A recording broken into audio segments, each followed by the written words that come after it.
માનનીય director madam Acharya Shri વંદનીય ગુરુજનો તથા આ શાળામાં અભ્યાસ કરતા વાલા વિદ્યાર્થી આજનો અમારો વિષય છે દિન વિશેષ રામકૃષ્ણ પરમહંસ 18 ફેબ્રુઆરી જગતે નૂતન આધ્યાત્મિક સંદેશને આપનાર રામકૃષ્ણ પરમહંસનો જન્મ 1836 ના રોજ બંગાળના કામારપુકુર ગામમાં થયો હતો. વારસામાં ઉતરેલી ભગત ભક્તિને લીધે સાધુ સગાગમ ભજન કીર્તન તથા ભગવાનની લીલાના ખેલોમાં તે મસ્ત રહેતા. એટલી નાની વયે પણ સમાધિસ્થ થઈ જતા.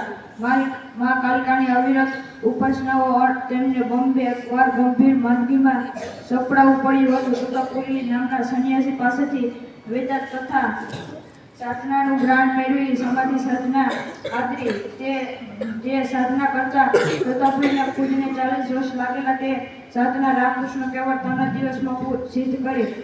આમ પરમ જ્ઞાન પ્રાપ્ત કરી તે પરમહંસ કહેવાય. તેમની વિશુદ્ધ ભક્તિથી પ્રભાવિત થઈ બધા જ સંપ્રદાયના લોકો તેમાં લાભ લેતા. વિધાન ભક્તોનું મંડળ વધવા લાગ્યું. સ્વામી વિવેકાનંદ તેમના અધિક પ્રિય શિક્ષકમણી હતા. તેમણે શ્રી કૃષ્ણ મઠની સ્થાપના કરી. દક્ષિણ શહેર યાત્રિકો અને દર્શનાર્થીઓએ ઉભરવા લાગ્યું.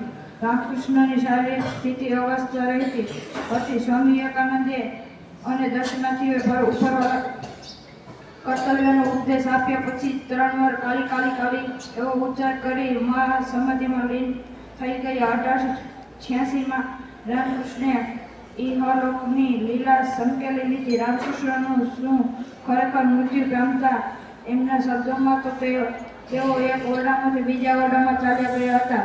ઉત્તમ પુસ્તકો હાથમાં નહીં ખોળામાં રાખવા જોઈએ. વસ્તુ